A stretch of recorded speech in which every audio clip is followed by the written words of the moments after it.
Wynton Marsalis, thank you so much for joining us today.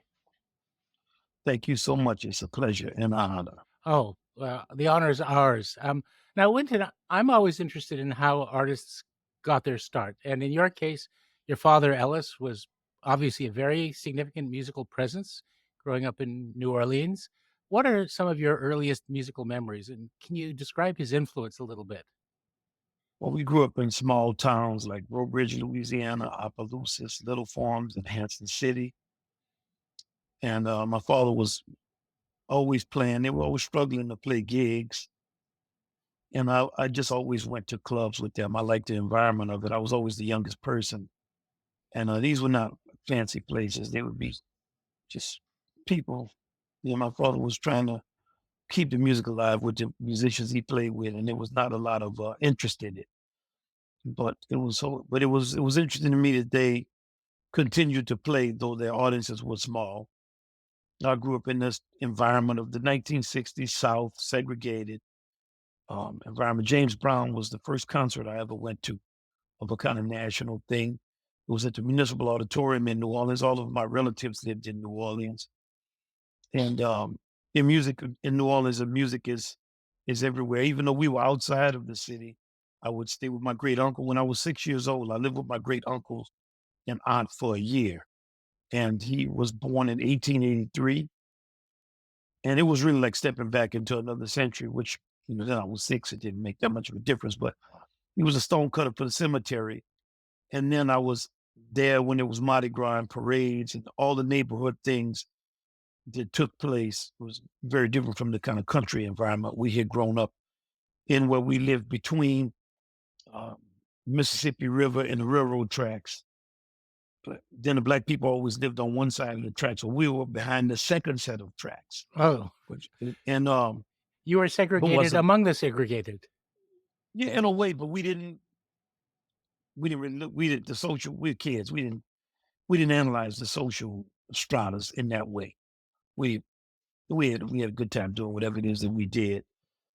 And we loved the train and we loved playing ball and all the things that people did in that environment. And the music was everywhere. No tunes like "Oh When the Saints" and so on and so forth. I knew those kind of basic New Orleans tunes. When I was 8, I played in the Fairview Baptist Church marching band led by the banjoist Danny Parker. I didn't like this kind of music, but my father said y'all should go do it. And we were in New Orleans, and there's a lot of other younger musicians out playing the music. And so that was kind of the beginning of me playing. Right, I mean, when you just say New Orleans, it conjures up, so many memories and so many suggestions, the birth of jazz, the great, innovators and creators of the jazz history, and great jazz families, and, of course, along with the Batistes and the Jordans, there are the Marsalis family. Did you have a sense that you were part of a tradition that stretched back and was so important, so significant to the world? Or was it just, it was like the air that around you that you breathed, that you just took it for granted? Well, everybody was struggling. Like my father and them they were in the bottom strata of people making money. The Jordans, they lived in New Orleans. They had brothers and sisters, but they weren't known in that way at that time. Like they were just struggling jazz musicians playing forms of music. I mean, Kid Jordan played avant-garde jazz. Really, nobody wanted to hear that. So we would go play with him, and in the style he played in, we loved him. It was all familiar, but we didn't think there would be any audience for that. And no, we did not know the tradition. We didn't know Louis Armstrong's music. We didn't know Jelly Roll's music. We didn't know the history of the music at all. We knew popular music in our time. We didn't even know New Orleans popular music from the 1950s. Like we knew who Fats Domino was, and I knew it was a trumpet player, Dave Bartholomew, because they were still walking around and you played gigs with them and knew them and loved them. Professor Longhair, you knew about James Booker, you knew it was a small number of people who all knew each other and who were underground kind of heroes, but not with a lot of audience. In my time, it was the Funky Meters. I would hear them play. They had a hit out in the 60s called Sissy Strut. And I remember seeing them outside the club Ivanhoe when I was a boy. and they would be playing, but everything was local. In that way, it's more like Brazil and some places in Sao Paulo or in Havana. You have the greatest musicians who walk around and they're like underground legends. People know them, but they're not really it's difficult for them to make a living. So Right. it was very much like that. And as kids, we did not know the Hmm. tradition or the significance of it, but we lived inside of it, but we're very much ignorant of it. Right. Yeah, isn't that fascinating? Now, tell me how you got your first trumpet. I mean, was it assumed like I would have guessed that you would have gravitated towards the piano because that's what your dad played. My older brother was playing clarinet. At the time, for 2 years, my father played with Al Hurt. And Al Hurt, of course, was a well-known New Orleans trumpet player. And during those 2 years, he said, "Man, I'm thinking about getting my son a trumpet." And Al said, "Well, I'll get him a trumpet." So I don't remember if it was for my birthday or for Christmas. So I got my first trumpet when I was 6 from Al Hurt. But I didn't practice or want to play trumpet because the New Orleans trumpet players always had really ugly lips. And I didn't want my lips to look ugly. I know the girls don't like your lips, you have scars and stuff on it. So I didn't practice, but that is how I got my first instruments from Yeah, Al. amazing. So, when did you start taking it seriously and beginning to study? And was your father your first teacher, or were there others? Well, I always had a different teacher from my father. John Fernandez was my first teacher. He's a trumpet player. And then I had a series of teachers, Alfred Vance, people, but I didn't practice, so they would teach me, but they were like Joe Smith was a trumpet player I studied with. He played with a band called Chocolate Milk. And we were very much just neighborhood, it was not everybody was struggling, man, in that time. And I would go to Joe, lived in a shotgun house, and he always had some of last night's activities in his apartment. When I would get there, he said, "Oh man, it's my student." He'd be scrambling to get everything together. And it was all it was it was just life. And then when I was 12, I started to study with a guy named John Longo. And that was my principal teacher. Taught me how to play. I remember John at that time, he was going to exchange lessons with my father. And that was maybe the roughest time for them. It was like 1973, 72. Man, people were broke. And he was going to teach me for either $5 or he would get a piano lesson from my daddy. He never got the piano lessons, but it was very much like I was his son, man. I show up, he was still sometimes he still have his underwear on. He had a house full of kids. He'd be like, "Diane, fix this boy something to eat. When what you want?" I would come in. It was familial. It was like I actually was in my own house. And my lessons would go for 1 to 2 hours. And he's the one who showed me about listening to different styles of music. My first lesson, he put on Clifford Brown with strings, a record, and Adolph Herseth playing trumpet on the Chicago Symphony Chicago's, recording yeah. of pictures at an exhibition. And he said, "This is sound, man. Work on your sound." And this man, he taught me so much. And it was, I wanted to make him proud. So, I would start to practice. But my father was my example because I had grown up with him. And he was very much, he had a zen about him. Hmm. And he was very he- universal in his understanding. And he was not polarized. He wasn't a big right, wrong person. Right. He was a right and wrong. He was around. It was a circle. So if you were around him, you were always around the circle. You weren't on one side or the other. Is that it's interesting though. You mentioned that like jazz was not the first place you were drawn to, right? It was No one um was drawn to that. yeah. Not just me. None of us. We didn't. That's not the music we listened to. We listened to radio and to popular music. That music was serious music, and serious people made it. And we did. That's not what we wanted from music. We went to dances. We considered music socially. Like we wanted girls who would go to dance, would have a good time. When you went to house parties, even before you were adolescent, people weren't playing jazz. They were playing, with Sam and Dave or whatever was the popular music Right. at that time. And there's a lot of good music at that time of like Aretha, James Brown, Marvin Gaye, Stevie Wonder, things that would have been popular for black people at that time. And also different types of Southern rock that was always on the radio. You heard it Hmm. even if it was not the form of music that you really it's before radio was really as segregated as it became. Right. Right. Then, of course, with the TV shows, the Soul Train was for black people, American Bandstand was for white people. Everything else was segregated. The shows you would go to would all be segregated. Like Yeah. if you went to James Brown shows in the 60s, you wouldn't see that many white people. And when you got into the 70s, Earth, Wind and Fire, it'd be big packages of, the Commodores, the Ohio Players, Earth, Wind and Fire. There was largely black audiences.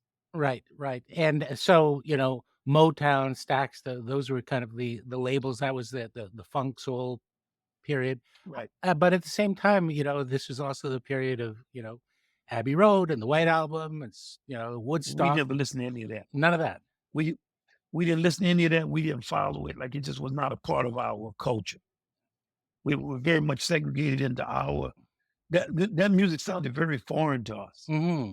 It sounded kind of corny. It was just not the thing it wasn't our thing.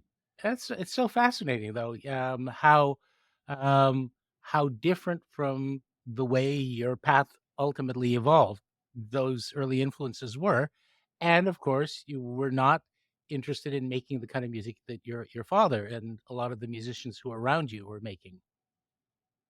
Well, it was only them. Like they were not, were Right. they weren't wasn't the musicians around me. Yeah. They were in another whole. First, they could play, and we couldn't really play. So Right. their ability to play, if you were a musician, you're trying to figure out how to pick some low hanging fruit. Hmm. You're not trying to play like them. I mean, Right. you're trying to play like what you were listening to on records. And if you were a horn player, you could learn the horn parts on the songs that you were listening to. You could not learn what my father and them were playing. Like that was just from a Deep. practical standpoint. Right. Deep, You didn't- complex. Rooted in a just- in a in a very very powerful culture, and but really interesting that now. Did your father ever express an opinion about the soul and funk music and your he interest liked in it? it. He He liked it. Yeah, he encouraged me to. At a certain point when I was 12, I was just getting ready to turn 13. I had the opportunity to join a funk band. And at that point, I think I was the youngest musician on the funk scene in a professional band. Hmm. Of course, then I didn't look at it that way. My brother and I didn't want to join the band because at that point I had gotten serious. I wanted to learn how to play. And my father's the one who said, man, play in the band. You have to get experiences. And my father was not, he never ism about music in that way. Right. But he didn't, he differentiated between that and playing. Like Hmm. but he was not prejudiced against that. It's I told you he was more zen like. Yeah. He was not a big on we're right and they're wrong. He Yeah. was not Yeah. that type of person. He was actually against that way of thinking, Hmm. strongly against it. So yeah, I joined the funk band when I had just turned 13. And we were playing, but playing that style of music was fun and it was socially fun. Right. And I had great experiences, but that you were never gonna play like my father and them playing that. Like, Right. And of course, and he didn't say it was anything. popular too. It was popular. It was all there was. It wasn't Yeah. just that it was popular. Like amongst your peer group, there was nothing else. Hmm. That's now I've read that you're a very studious kid and you took the academics seriously at school, and that Right. you found it quite easy to excel. Your folks, Right. I assume, really encouraged you to be serious about your education. No, but because there was so much prejudice and disrespect of black people. When Martin Luther King died, my mother forced us to go to a school with white kids. And they were so overwhelmingly, they had been trained to be ignorant. So it would drive them crazy what my grades were. Man, what grade did you make? So just out of competition, I said, well, okay, since they're so concerned, I'm gonna make sure that I make grades that make them really angry. So it was not like a desire to know. A lot of what we were being taught too, it was, the Southern way of teaching, like people happy on the plantation. I was always very outspoken about these things and very much representing the people from my area. And I also fit in my area. Like if whatever I had to do, if it was fighting going on, I didn't have a problem with that. We're gonna fight. Playing ball, I played ball, so I was not ostracized. Kind of, I was not. Sometimes intellectual kids, they're like nerds, like they're separated from Right. the. I was never like that. I was never separated from the people I grew up with. And my interest in academics, I was interested in it, but once the competitive aspect came in and I was being required to be a minstrel or being used in a way to where I had to always be underneath a kind of white thing, I was like, I'm gonna make sure I make the best grades in here. I'm not R just gonna do good. right. And there was another black kid I went to school with named Gregory, and we were close, but he played ball and he also was very smart, but he didn't have that same type of competition. So they started trying to draw me and him against each other. Like, Oh, oh, wow. well, Gregory, you're the good one, and this is the bad one. And he and I had a lot in common. Like we both had brothers that were challenged. My brother was autistic, and his brother had mental health challenges. And we played on the same teams, all the ball teams, not schools teams, but the kind of local sandlot teams. They were all segregated. So Right. yeah, black team, 3 black teams, and 7 or 8 white teams. And that was our social circle because we were playing Mhm. ball. That's what you do in the South. And I remember one day we were at school and he looked at me and he said, "Man, they think I'm with them, but I'm with you." Like we had a lot of little experiences that when you tell them later, they sound like, it's something in a movie. But when you're growing up in it, it's not like that. It's just that's what it is. Right, And exactly. then, you know, Yeah, and I mean, and people assume that things were really changing, but things really hadn't. Well, things still need to change. You know, uh, they the what I mean, changed from what? well, He yeah, changed from 1963 to 1960, 1968. right, But exactly, I exactly. mean, what were they going to change from, and what were they going to change to? Right, right, and Like all of a sudden, y'all okay with us? Like, and we had our thing too. Now, don't get me wrong. It's yeah, not like we didn't live in the white world. We are segregated, so we had our challenges amongst each other. You're forced into a black white world that's constructed. It's not real. yeah, It's a certain type of construct, and it gives you a lot of interesting challenges. right. Now, you said that when you excelled academically, it drove Oh them man, crazy. Like, did they yeah, Jordan. hold you back, undermark Yeah. you, or keep you No, yeah, from? they would do that. They would the teachers would make sure that I wouldn't get the top academic award and do all that kind of stuff. Every year I get like a B in my final grade. I mean, any kind of cheating. It goes on even today, as much Of as it course, is crazy to even say it with kind of the all of the good luck that I've had and good fortune and the way yeah, people have looked out for me. Yeah, there's always, the kind of intelligentsia that determines how you want them to rub your head. And if you're outspoken about it and you don't want to be that, then you get attacked by them. But it's not like you're being attacked by what some rednecks would do, or by right, right, right, right. you're being attacked in a very different way. And okay, that's life because you could never leave your neighborhood and still have to deal with Yeah. attack. But competition and battling and having to fight for ideas and for space. That's just a part of life.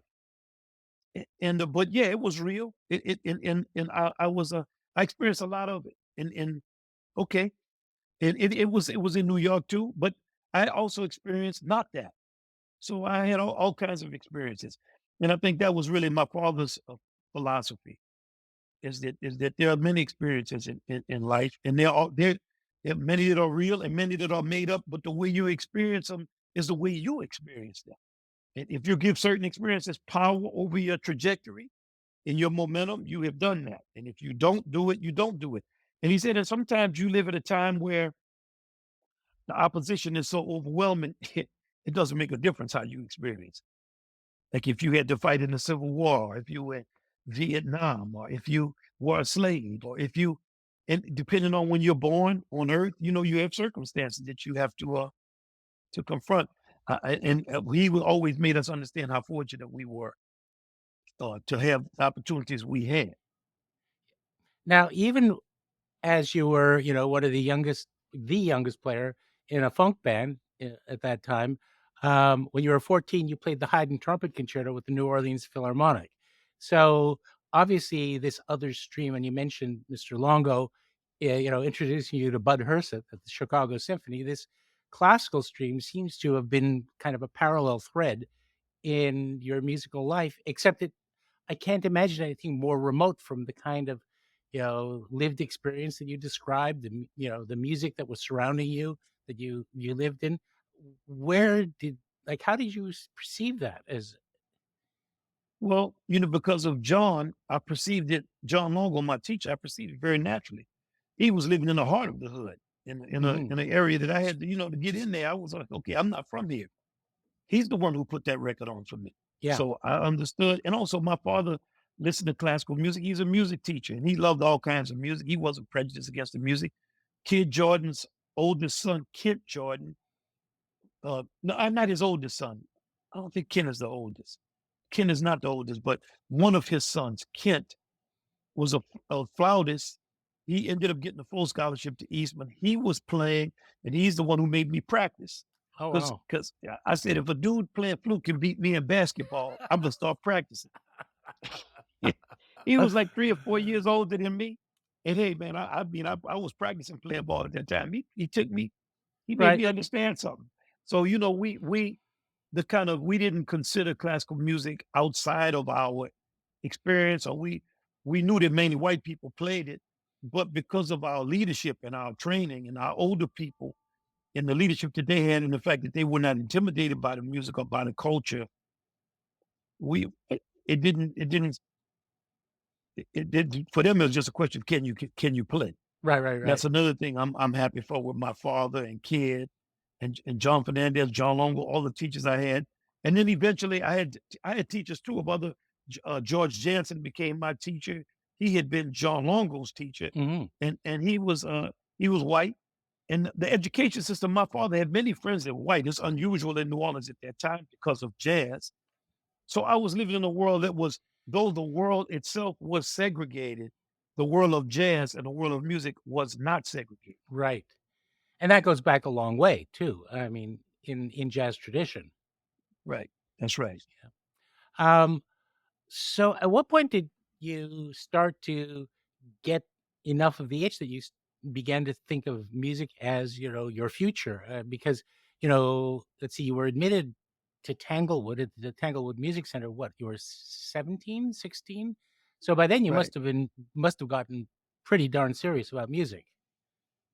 Well, I started practicing when I was 13, 12. Some I was 12, I started to practice. And then I practice a lot. A lot of people practice. Moses Hogan, he's unbelievable. Oh, I love Moses Hogan. Love his Okay. work. You see, who he is. Moses Hogan Oh, he went died to the New Orleans so Center for so Creative young. Arts, Yeah. but he was like my older brother. Okay, so Moses got a scholarship to Oberlin. I was in 8th grade when Moses was a senior, I think. So, of course, in the school, New Orleans Center for Creative Arts, which was a new arts high school at that time, my father taught there. Once again, very small, community people, artists in the city, trying to teach kids, a public school. You limited resources, but the heart was right of our teachers. And Moses was like everybody loved him, had perfect pitch, could play, knew the history of music, could arrange. He got that scholarship, and Kent came after him. Mhm. So it's always like Moses got a scholarship to Oberlin, and Kent got a scholarship to Eastman. So it's like, well, you need to get a scholarship. What are you going to do? I said, well, I want to go to New York. So okay, we're going to see if you can get into Juilliard. And I was in that line with them. So I was practicing and being serious. I had seen them practice. I knew them. I see them every day. And I saw Moses. And then Wendell Pierce was there, and Terrence Blanchard, and my brother Bradford was there. Harry Connick was younger than us, 3 or 4 or 5 years younger than us. We had like a lot of musicians who were serious, Donald Harrison. And it was only that group of us who were there at the time, and other musicians that we went to school with who maybe didn't go on to become known, but who were also serious. And it was students of all genders, Gretchen Hogue and Becky Robertson. I can just remember them, and how serious everybody was Mhm. at that time about learning theory, singing Bach chorales, learning how to play blues. My theory teacher in high school, Dr. Bert Bro, rest in peace, taught us the Goldberg variations and Miles Davis' Funny Valentine in concert as an example of theme and variation. Wow. So it was one of those time periods when a lot of serious young people who were influenced by very serious older people. And what Terrence always says is trust in your training. Terrence was taught composition by Roger Dickerson, who was Mhm. my father's oldest and longest best friend, who loved Hindemith. And so we were in a kind of bubble environment that was very, very unusual. Yeah, it sounds it. And by the way, for listeners who don't know Moses Hogan, go find out about him. Really Yeah, one of the most amazing choral directors and composers and arrangers ever. And what he did with, well, particularly, he's well known spiritual. for his arrangements of spirituals. They're the most beautiful, and the choir that he put together is, to my money, one of the greatest choirs ever assembled. Right. Yeah, amen. And I would mess with Moses. I was always teasing. I was the type of kid who was always teasing and messing with people, because my father was so serious. And I always teased him and played around with him. That wasn't really his personality. Right. So with Moses and all them, I was younger than him. I was always aggravating them and teasing them and telling them what they couldn't do and playing with them. Even as he got older, and even later when I was in New York, it was always, messing with him. And we had just had a lot of fun, man, playing around. Mhm. Just it was a good we had a lot of good times. But Right. underneath that was a great deal of seriousness. Wendell Pierce, very serious. We always messing with him about, man, we used to call ourselves the big boys. So you can't be one of the big boys. You in theater, man. You got to be a musician. So it was all That's kind of great. crazy stuff we would do. But the competition was around who could learn the most, who could uh, develop their virtuosity to the highest degree, who could make my father say, you could play, or Break Bro, our theory teacher, say, you Mhm. can hear. We were very much about wanting to impress them and make Right. them feel like we're not wasting our time with y'all. Right, and they did not give those compliments easily either. You really Oh had no, to no, had to earn it. oh no. Harry Connick and I were laughing.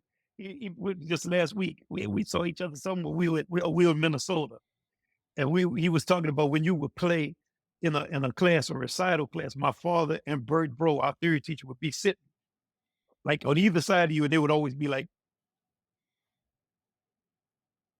and it didn't matter what you played when they came, Right. and they was listening like intently, like. And when they finished, came out of there staring, having their hands over their mouths, they always tore you up. Yeah. What is this? What is the form of that? You don't know what you're playing.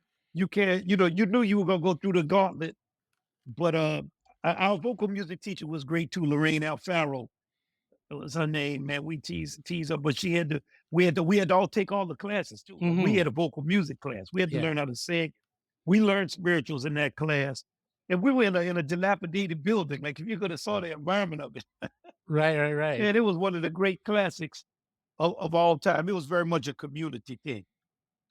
And part of that, I guess, was to keep you from getting a swelled head. There's a story that you told, I hope you won't mind repeating it, about when you invited your dad to go to the Grammys with you and, what he said to you? Yeah. Well, I was at the Grammys, and I didn't really know about that kind of stuff because I didn't look at TV, music shows, and all that kind of stuff. I actually did not know what the Grammys were Uh-huh. until I was nominated. When I found out, what is the Grammys? And my father came to the show, and he listened to it. And I mean, it wasn't really his thing. It's like he wasn't against it, but Right.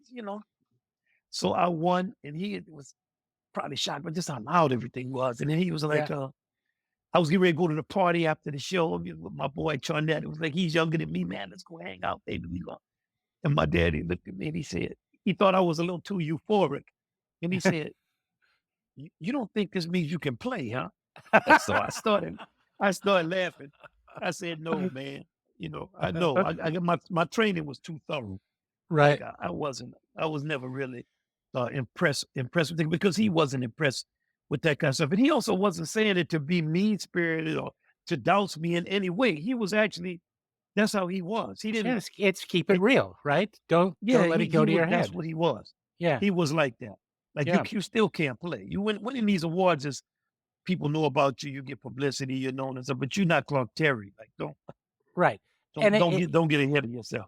it's a mountain whose top you never reach. So there's always You further to got climb, right? you Um, you know about it. a little bit, You yeah, understand it. a You're little bit, talking about it. yeah. Yeah, And you're so talking about it. you were at Tanglewood at the music center, and you meet Gunther Schuller, who, of course, is one of the great, you know, men of Well, I music. met him before that. Yeah, I took my Juilliard audition. I flew to New York in April. On April, yeah, I think it was April. One of those months, like, and I got lost going to the apartment I had to go, and I had tried to audition for Tanglewood when I was in New Orleans, but that day it rained, and by the time I got all the way from my house to the University of New Orleans where it was, I was soaking wet, and there was no audition. Something happened, so I had given up on going to Tanglewood for that summer. But I got lost in my Juilliard audition, and I came. I saw the Wellington Hotel sign said Tanglewood audition, and I just walked in. I said, "Okay." I had my four trumpets. I was literally coming from auditioning.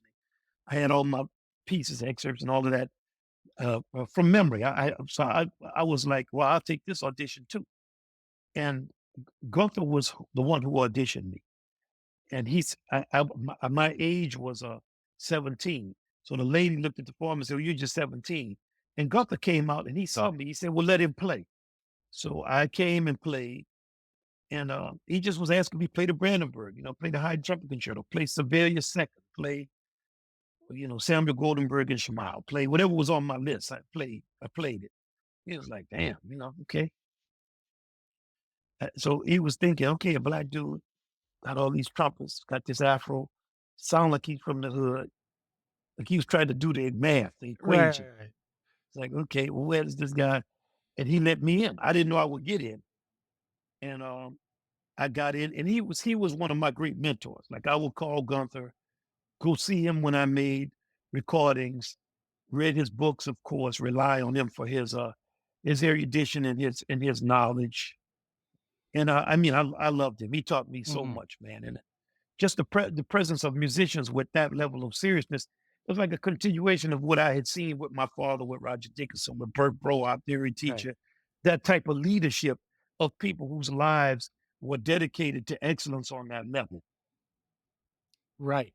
And that's I think one of the things about music, which is the role of mentors who belong to a tradition. Like, musicians don't just come into the world, with a gift that is fully formed. If they're going to really make music that speaks to people and reaches across generations, then they belong to a lineage of generations, and that is defined by their teachers, right? That's right.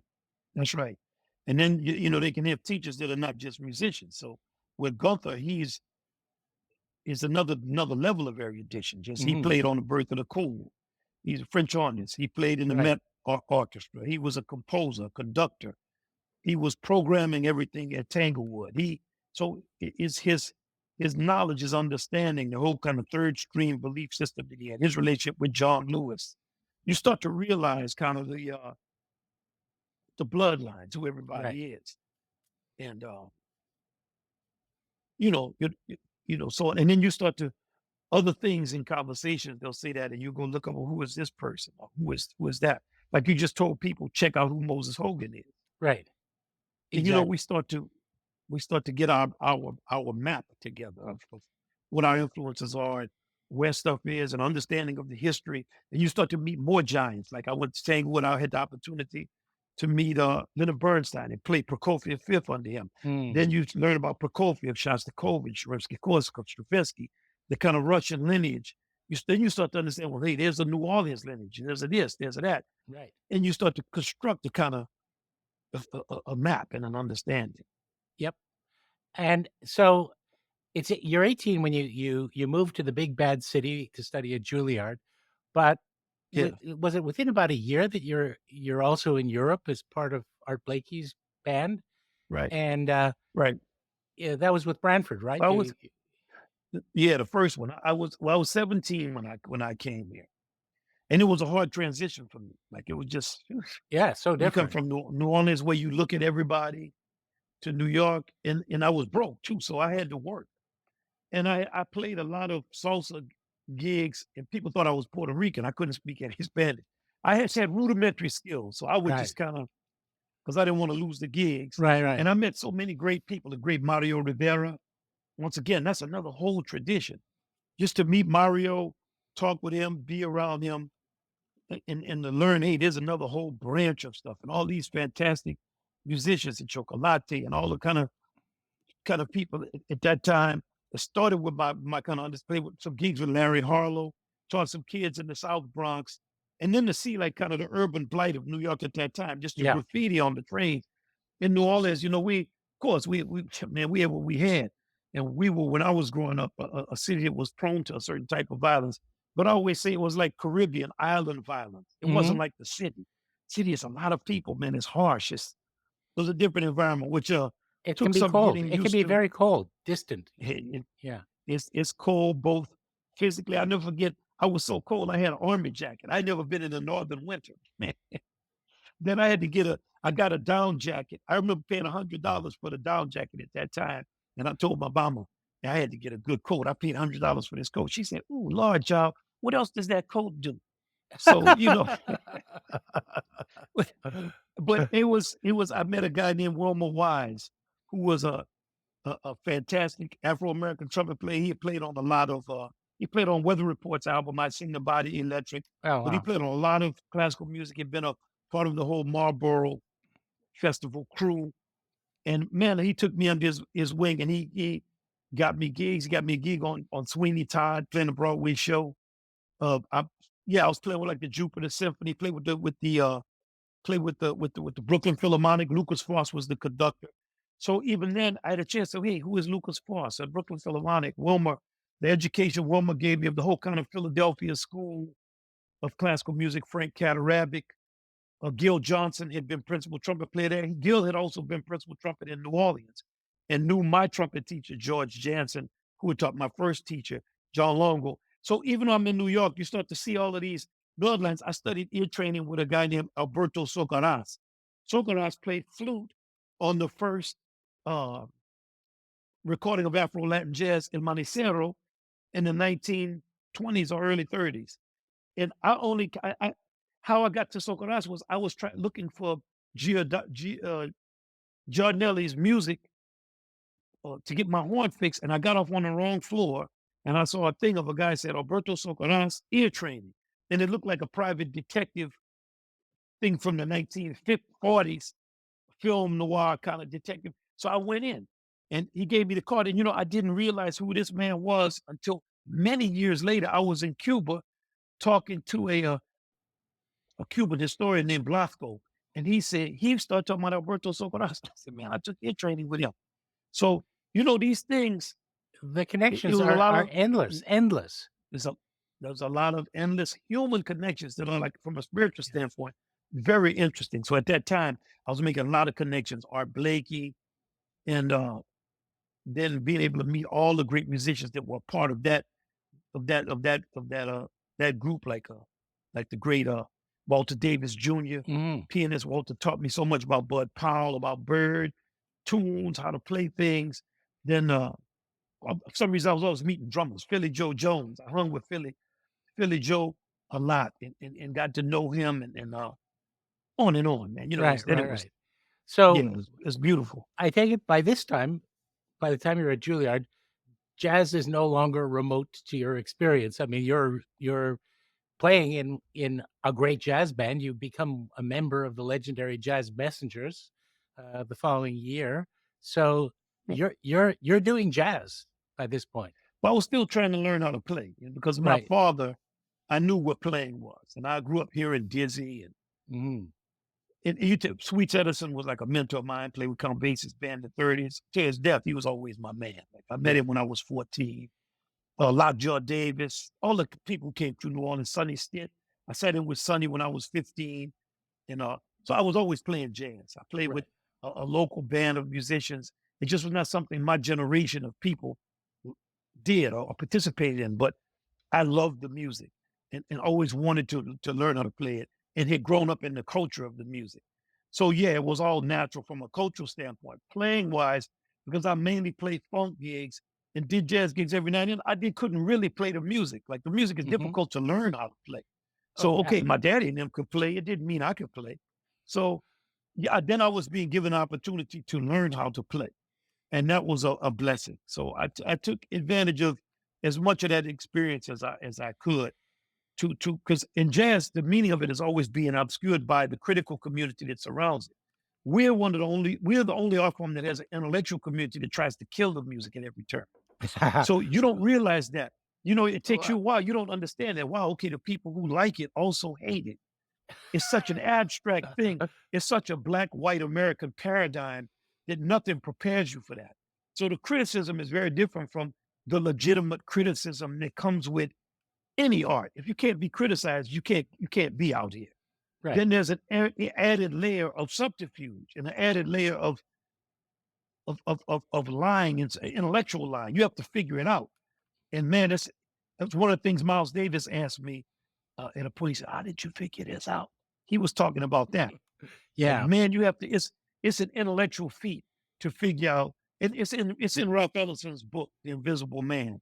Yep. It's about all the games that will be run on you to keep you from perceiving reality, and it is something to figure out. I know You that know, that mindset so well. The you know, snarky, yeah, backbiting, it's no good, and it'll never be good enough until it's dead. And right. then That's right. those same writers can say how wonderful it used to be and get all dewy-eyed and That's nostalgic that's it. about the thing that they That's helped to kill. exactly it. But that That's exists in exactly and that exists in classical right, music too, you know? right. But here's how it does not exist in classical music. How it does not exist in classical music is that people are going to direct you to a racial perspective that's against your best interest. And Right. your ability to fit into that narrative, which is against your best interest, is how you're assessed. Now, that doesn't exist. Like, it's not. Yeah, So well, if that's you're a black fascinating. musician, if you play pop music or if you go in the direction of hip hop or any pop, that's okay. Black people will like the music and you're protected. But if you want to be new or innovative, the only way for you to be innovative is to imitate the European avant-garde from 120 years ago. And if you don't imitate those people, you're not new. So you have a direction you can go in, but it better not be something that has an Afro American vectored consciousness. Because if you do that, it's too traditional, it's too old. You're going back into the past. So you're being outthought by your critical community. It's directing you to their perspective, which is anti-black. And I don't Right. even know that they know it. It's so American. It's so ingrained in our way of being, and it also has been so successful for so long. Right. I don't know. I'm not. I'm only the greatest of them are really conscious of it. I think at this point, there's so many lightweights populate that field that I don't think they even know that's what it is. It's when something becomes so pervasive that you can't even see it anymore. It's an old saying a friend of mine has, which is, "I don't know who discovered water, but you can bet your bottom dollar it wasn't a fish." That's right. You know? Yeah, it's too close. Right. Right. Well, It's too. well, It's how you going to discover that thing that is. right. So you're now learning how to Yeah, I play, like but you're learning how to play on stages with great musicians, with great jazz musicians. Um, but also at this stage, I I'm guessing that you're sort of the opening of your worldview to include the artists who were at the birth of jazz, at the roots of jazz, had not yet happened. That you were like the right. great divide that happened in the world of jazz with the coming of bebop, that kind of threw a shadow on, the Louis Armstrong, Jelly Roll Morton, Right. Right. W.C. Handy, Kid Ory, those kinds of guys. Right. That you were still kind of in that milieu, right? Right. Well, yeah, the segregation of generations is the American way after the 1950s. And we're choking on that now Yeah. with the whole rock and roll. And if you remember, there was a crisis maybe 15, 20, 15 years ago. Can rock and rollers still be 70 years old and represent the spirit of youth? Right. Okay, we were able to digest that. That was like a digestible moment. But the whole kind of youth culture, anti-age, thing that has been used to separate kids from their parents and from their support system and to sell them a product which goes into whatever taboo area. Now it's harder to find a taboo area. Yeah. That was gaining momentum. It was already in place when I was a kid. So we already had that kind of mythology. It was less in Black America than it became. That divide happened much more after the Black exploitation films. And then with the rise of hip hop and a certain type of celebration of minstrelsy and vulgarity, the older group could not get with that. So it became, and it's a cycle of destruction that just maintains itself because there's a natural cycle, and you have to uh, when you separate yourself from your own generations and your own concepts, you then are working with half of a deck, if not less than half, because your leadership is very important. So at a certain point, the leadership flips over. You have to have your older people in your system. Well, we had purged them out of the system to exploit our younger people, and we succeeded in it. Like Hmm. I have to always make the point, all the things that we have done have been successful. Killing of King, the killing of Kennedy, the the rerouting of union movements, the attack on the transportation system, the destruction of public education, convincing the public that they should pay taxes and not get any public services as a result of it because it's all communism. All Right. of these Right. things have been successful. And now the result of that success, you're living in that. The kind of exploitation of kids, things you thought were off limit. Who's going to sell softcore pornography to children? Like you couldn't imagine it. I always tell my students, you're my age, as things happen, you couldn't see it. But now it's a It's yeah. fact of life. Like it's It's just we true accept it. You know, the whole because return of the N word, calling people bitches and hoes and all this, it's normal. It's been normalized.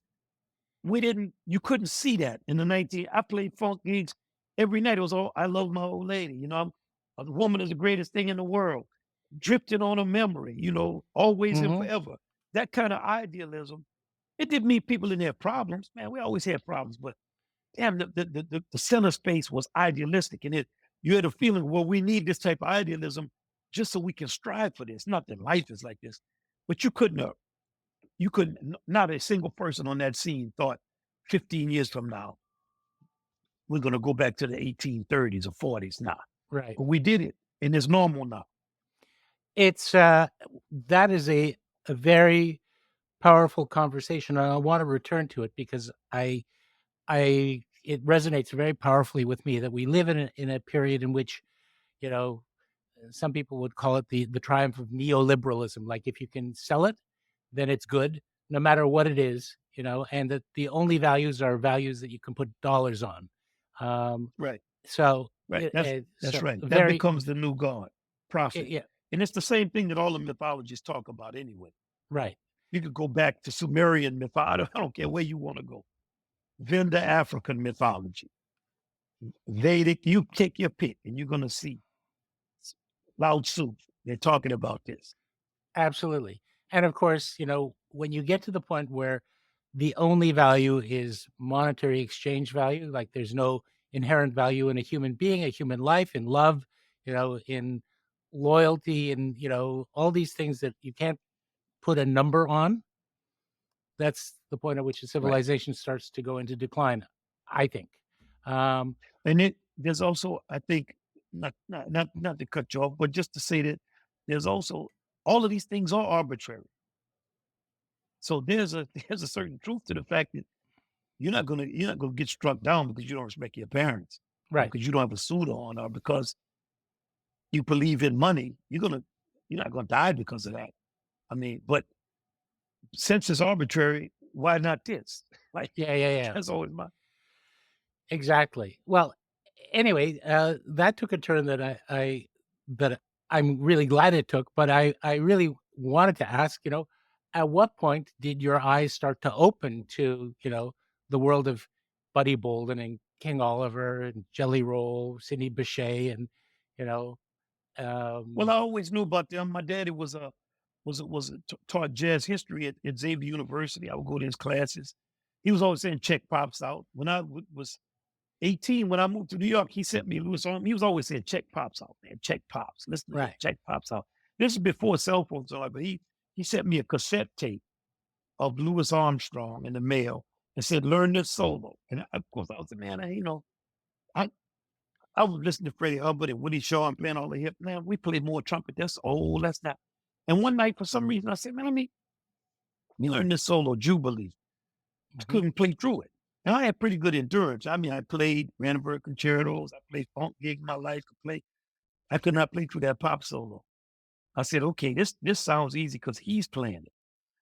And from then I started to just look. And also I had other mentors like the great Albert Murray, Stanley Crouch. I was meeting other people who knew history, not just jazz history. And I didn't know any. So they'd be talking about William Butler Yeats or William Faulkner. That was the general conversation. Goya. the things they subjects they talked about, I was relegated to just sitting there most of the time nodding my head. So naturally, I started to say, well, let me pick this up or let me read this book. I mean, then they would be saying, read this book, check this out.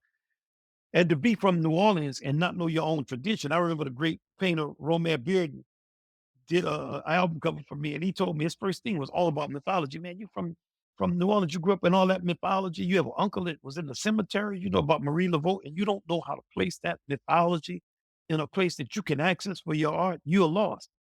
And it was old masters I was around, and their disdain for that type of ignorance. Now you remember, I thought I was smart, so to be like a person who arrogantly thought they knew something, to be around people who did know something. Oof. Mhm. But they were also 50 years older than me in some instances. Like they would be more like my grandfather's age. So that was really a deep, deep education that has continued really to this day. But the Mhm. books and the things they told me to read and check out artwork, and they happen to be Ralph Ellison, Albert Murray, Romare Bearden, August Wilson, people who were in other fields, uh, Douglas Turner Ward, so yeah, I was fortunate in the education that I then received from those types Right, of people. right. And very fortunate. I mean, it is one of the great good fortunes about jazz as an art form that it grew up side by side with the birth of recording, which means that we don't have a complete record of Right, everyone. There are no records of Buddy Bolden, right?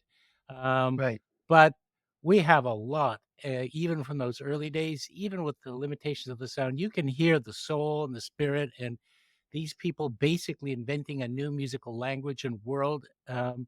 And you know, one of the things that I always was grateful to you for was, the role that you played in Ken Burns' series Jazz. You were the was it creative co-producer or, or you were in a No, very I was just a consultant. I actually met him before in 1988, 89 when the Civil War had come out. I went to a lecture he gave at the Metropolitan Museum of Art. Mhm, Uh, and in that time when I met him, I loved his lecture. I loved the Civil War, him. Maybe it was 99, 89, somewhere in there. And I said, man, you got to do one on jazz. So that was, we go back a very long way. right. And one of the things that I thought was extremely powerful was the treatment of the birth of jazz, and especially the work that you and he did on Louis Armstrong. You know, I my and correct me if I'm wrong, but one of the things about Louis Armstrong that hurt his later reputation was the fact that, after that sort of really super groundbreaking career with the Hot Fives and the Hot Sevens, his time in Chicago and then, going into New York, that he began to move into an area that was more acceptable to mainstream white culture. He went Hollywood, he appeared in movies, and he began to perform more like somewhat of a popular musician, a pop musician, by about the 1940s. And so there were people who thought that he wasn't true to jazz anymore by that point in his career. Is that right? Well, that's partially right. But black people liked the popular music. It wasn't for white people. Like Right. if you were a black person in that time, you fit into the kind of minstrel dialogue. Like I always tell people, think if you're my age, every movie I saw, with the exception of some movies Sidney Poitier was in, where he would be like singing with nuns or he was always denuded a certain way. But you only saw black people being afraid of everything. Louis Armstrong was singing the horses. But by the time I was in my mid-20s, black people were predators on everything. So that's Yeah. what the civil rights movement did. You went from being afraid of a ghost or afraid of your shadow to when you wanted your rights, you became criminal number one, public enemy number one. Right. And it's just like the movement that took place in Hollywood when women started to seek their rights after World War II. Then came in Father Knows Best. It's the kind of response is always, well, let's make them be just here smiling all the time. So you've seen a movement from if you were in Hollywood, you were doing that. Yeah. But don't forget that black people as a whole liked all that minstrel material. Amos and Andy and all these things were very popular with black folks. Much like rap music and the minstrel shows that they produce are very popular today. Mhm. Almost if you say something about it, you'll get attacked by them. And it was that equation. Now, but if you talk to somebody like Dizzy, he told me he moved from where he was to live around the corner from Louis Armstrong. So, Right. Right. I mean, Dizzy, that's a pretty powerful endorsement. Yeah, And I said, man, exactly. why would you move from your house to be around Louis Armstrong? He said, man, I knew something like that would never be born again, would never happen again. And in my lifetime, I just wanted to be around him and I would go to his house all the time. But in the reports, it's always the early kind of scrapes they had where Pops was against bebop. And Pops said this, which okay, Pops didn't like bebop when he first heard it. Duke Ellington loved bebop. Yeah. And when Dizzy came to Pops' house and when Dizzy talked about Pops, it was always with the unbelievable respect that and I mean at the time he was talking to me, Pops was dead. He could have Right, right, right, right. said however, but his vibe was always, and when Miles talked about Pops, it was always like, man, there's Pops is you go hear Pops is always something Yeah. that makes you glad to be a trumpet player. Yep. So on and so forth. He was, in his way, both a revolutionary and an evolutionary figure, someone who both created a new direction, but also synthesized a lot of the ground that had been developed by the people that he grew up with. And And as Stanley Crouch would always say, people are known for what they do, not for what they don't do. right, exactly, exactly. There's a wonderful story. I don't know whether it's true or not about Louis Armstrong and Richard Nixon. Have you heard this one? Yeah, where he gave Nixon his weed. Yeah, he gave Is that the one? he hated Nixon because Nixon had been very anti-civil rights in the 50s, and Right. towards the end of Pops's life, he found himself on a plane with Nixon, and Nixon began fawning over him, like he'd forgotten all the horrible things that he'd done in the 50s. And he said, Nixon said to him, "If there's ever anything I can do for you," he said, "Well, Mr. Nixon, there really is. I'm getting a little bit of arthritis, a twinge in my shoulder, and this horn case is feeling a little heavy. Could you carry it for me?" So he basically carried it through customs for him, absolutely stuffed to the brim with weed. Right. Uh, That's a well-known story. Yeah. yeah, I love that. I love Yeah, that I story. believe it. That's how Pops was, man. Pops was homegrown. Yeah. I got a whole lot of good X-rated Pop stories too. Yep. Yep. Pops was a certain type of person. Um. So I mean, it's so fascinating to see your evolution. That how this these past generations begin to come into your life and feed your experience and your growth as a musician. And I would call it the getting of not only I mean, you had the chops, you had the ability to play. You could play high, you could play fast, you could play loud, you could play a long time, but you began the process of gaining jazz wisdom, if I can use that expression, through really. I mean, it's interesting to be a performer. You have to have ego. You have to have the swagger. But if you're going to situate yourself in a tradition, you also have to have a kind of humility too. Um, that I see that so much in your growth as an artist. Yeah, that's well put. It's just like what my father. Well, I would say my father was round. He didn't. It's not a either or. It's an and. Right. Because civilization is attitude.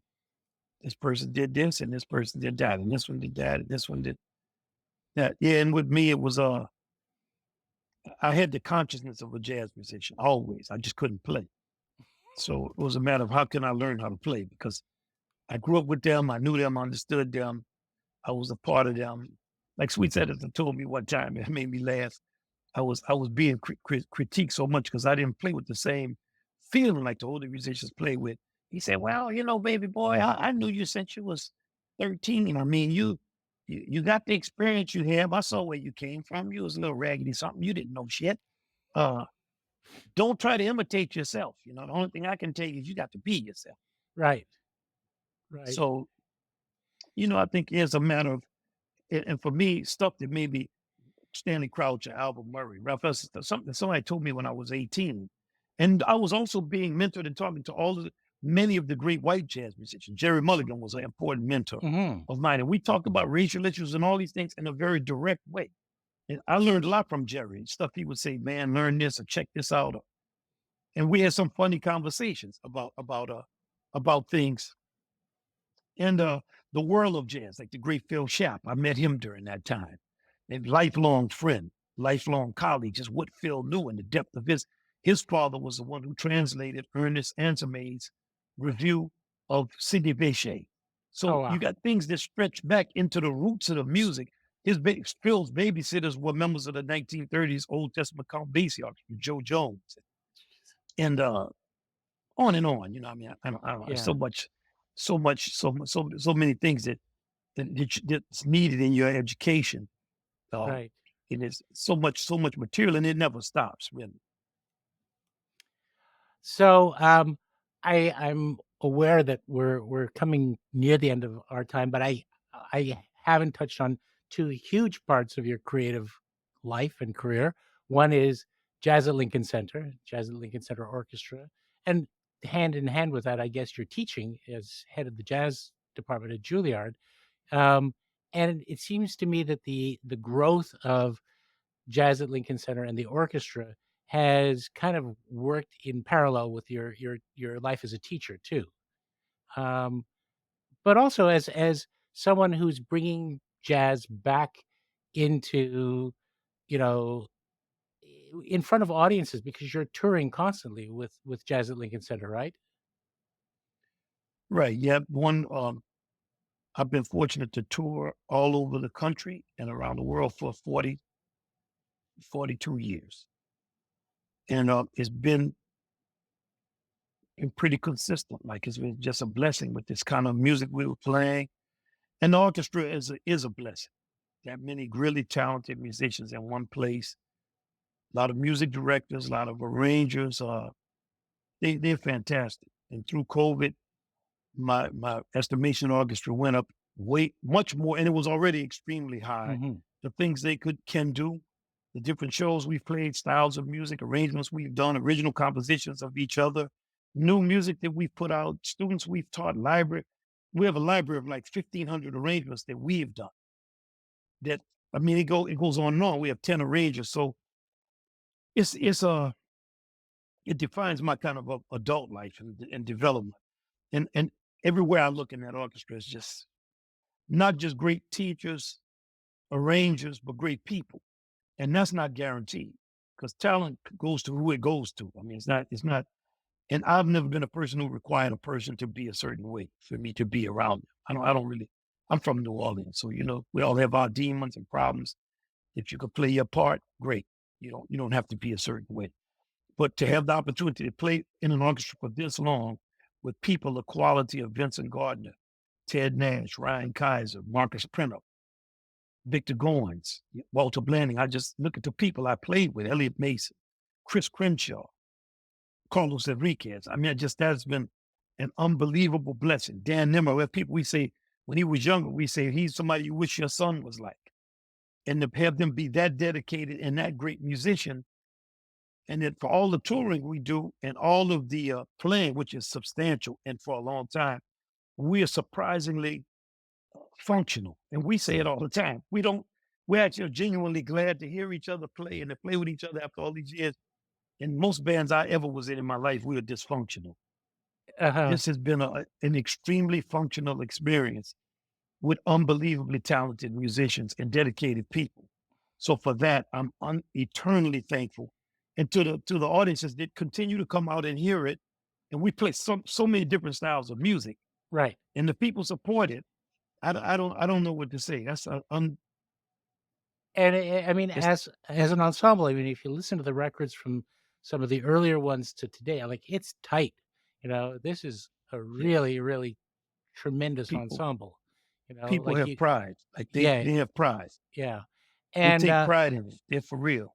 also I have to say now, you know, in a way, it's kind of like you talked about how your dad would play in places that weren't so nice. Like there's this Oh the yeah, stereotyped image, of the dive with a right. lot of smoke and, Oh yeah, a lot yeah. of That's what drunken it people. was. Right, exactly. I That mean, wasn't a stereotype. yeah, That's what it a was. large part of the history of jazz is basically Well, for him, having, yeah, but for a lot of yeah. I'm artists. not gonna say for jazz. I'm just gonna Yeah, say for but for what I saw. yeah, Right. that it was, living rough to make the art. And now, when you're, on the road with Jazz at Lincoln Center, I imagine you still sometimes travel on a bus, so that part is probably still there, but, you stay at nice places, they treat you with a lot of respect, Sometimes, yeah. But sometimes, but but I it's drive everywhere because I'm afraid to fly. So I oh, don't. oh, My I being on didn't the know road is rough for me. oh, I didn't know that, It's a certain experience. do you take a ship across the pond, or No, I mean I fly when I have to. right, You right. wouldn't know, but I drive. I'm driving tonight to Toronto, so that's 10 Oh, yeah, hours. I didn't know you're coming to our town, Oh yeah, you yeah. coming tonight. Oh, that's great, that's great, and so but in a way, I was just feeling like it's kind of a poetic vindication of all the less than ideal times that your dad had to play, late nights, less than receptive audiences, not nice places Yeah. where they didn't pay properly, all that stuff. I think a lot of us feel that because we have parents that were jazz musicians, Yeah. so we feel that there's been an opportunity that was set up by them for us to play together and to have appreciative audiences, and we don't take it for granted. Even with this number of years, our trumpet section, we Marcus Ryan and I played together for 25 years, That's great. and That's we still fantastic. at the end of gigs we look at each other and say, "Yeah, that was fun," or Right. "Thank you," or we hug each other and say, "It's a blessing to be doing this." Yep.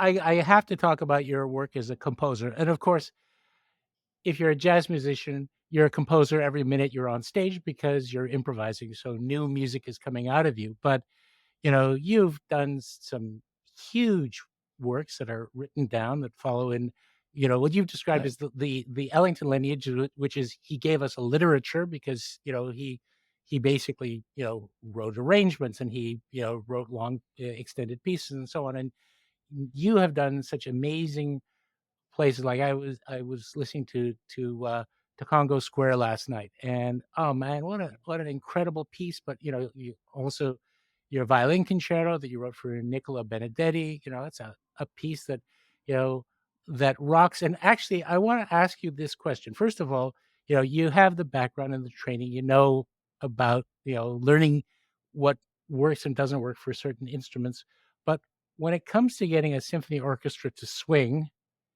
how do you do it? Because I remember talking with Marian Alsop, and she said, "I wanna play, more jazz-infused pieces, but, getting the orchestras to kind of, be in the pocket, it doesn't always work." Or it's a challenge because it's not their training.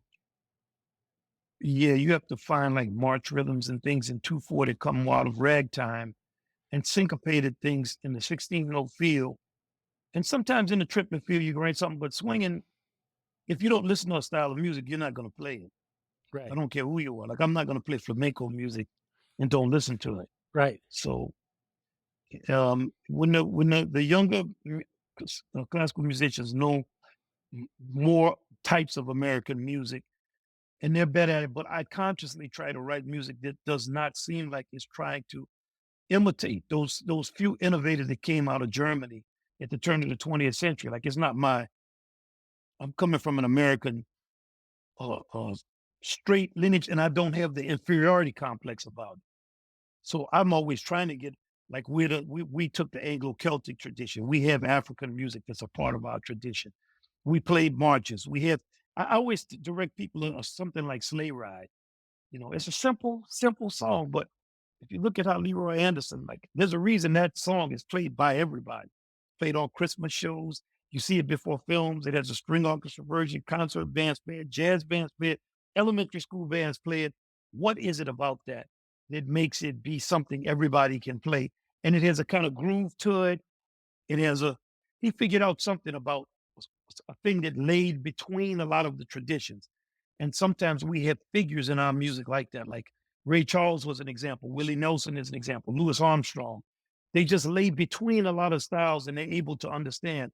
Leonard Bernstein was that way in classical music. Duke Ellington, Copeland could have been that way, but I think the pressures of the academy forced him in a direction that was less fruitful than it would have been had he embraced that part of Americana. He embraced it partially with dances, but with his slow music and other things. We have a ballad tradition that many times doesn't show up in our symphonic music. Like I take a piece like Aaron Copland, like John Henry. There's a lot in that piece. And a lot of times in little, you get little glimpses of an Americana that's not sustained because we as a nation have always been against the Afro nature of being a white American. And I think that that really, really hurt white American life, that the only ingestion of Afro Americanism had to be something depraved or something that was less than itself. Because the thought that you may be elevating them, that's never the thought. That's my whole problem with the critical community. They're going to tell you, and they're gonna tell you what your objective should be. And it's almost laughable, the Yeah, arrogance in that position. But like you said about the fish in the water, when you're raised to think a certain way, you can't step back from what is the manifestation of your universe according to you to think, well, maybe there is something in this. yeah, But I think that you'll see in the American orchestras that come further forward later and more composers embracing things that are real in our tradition, like the chorus format, like our way of melodies.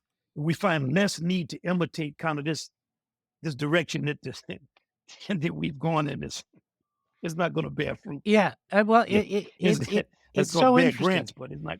Yeah, it's so interesting that you say that because I do think that in North American classical music, composers were intimidated by the pressure of, you know, the revolutionary European sophistication that starts with, the Second Viennese School, Schoenberg, and we have to write in that idiom, and you end up with, although he didn't, Milton Babbitt didn't really say, "Who cares if you listen?" That kind of contempt for audience, rather than embracing, not only the Afro tradition, but also, one of the other great traditions, which is the American songbook, that incredible lyricism There you and go. melodic sophistication. I mean, I'm, I'll probably get I'm with you. I'll get drummed off the air for saying this, but I think if you ask me what one of the truly greatest pieces of American music written down like non-jazz is, I would say Stardust.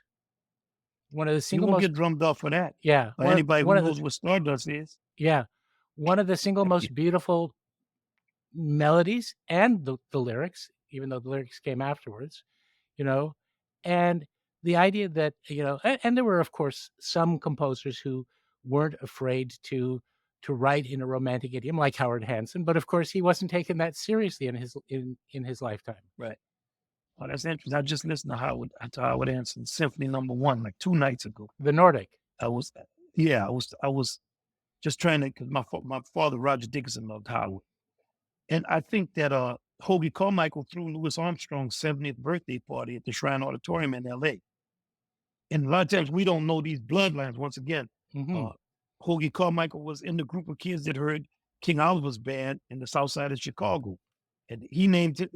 It's in Hoagie was friends with Bix, and Right. like it's a kind of Americana that we turn our nose up at that that it's it's no disrespect to Schoenberg. I remember seeing Milton Babbitt, a double quartet he wrote, I think, Hmm. and I heard his lecture. Man, he's really funny. Yeah. So, I sat in the lecture and I listened to it. I thought this is really funny. And when the music started, I could hear the humor in it. So it's not a thing against Milton Babbitt's music, Elliott Carter's music, anybody of the contemporary composers, not against their music. No. It's to say that why is it this is the direction you have to go in, and here's all your tradition. And what makes that more like why is Schoenberg more sophisticated than Duke Ellington? Right. If you laid musical competence on the line, the range of stuff they know, the mythology they're interpreting, originality of concept, you would be hard pressed to make that point. You would have a Exactly. hard pressed point. And that doesn't mean to denigrate Schoenberg. His achievements are obvious. First of all, just the part writing. Let's not even deal with his piece. Right. Right. The Right. part writing and structural functions of harmony alone. the genius of just his knowledge of part writing and of harmony. That's unquestioned. But we're not in a competition with him. No, His achievement is his achievement. That's it's additive. and of course No, no more. he said there's still plenty of music, great music to be written in C major. So That's he right. did not Yeah, say, my way is the only right. way, you know. I'm with him with that. Yeah. Yeah, like I love to hear a big C major triad. Great, you Well, know. I just have to thank you so much for being so generous with your time, and, I feel like we could go on and on. I certainly could, but you have to get to Toronto, so I wanna respect that so Thank you don't have to speed. But anyway, and that's a long ride. That's like, 9, 8, 9, 10 10 hours? Yeah? was on the schedule is 10, so it's probably might be 9 with one stop. Yeah, It's okay. yeah. Well, at least you're not taking the train. Don't do that. It's a terrible, terrible train ride. I've done it. Right. Anyway, thank you so much, and, I hope we'll have a chance to do another one of these. I've really enjoyed it. All right. Oh man, thank you so much, Brian. Thank you for all the wealth of information and knowledge you brought to it, and I'm very appreciative. Have a good day. Thank you so much. Take care. The Glenn Gould Foundation is a registered Canadian charity, and we rely on the support of arts lovers like you to keep bringing inspiring stories to life. Please consider giving by visiting our website, glenngould.ca, and follow us across social media at the Glenn Gould Foundation. Thank you so much for joining us for this episode of The Gould Standard.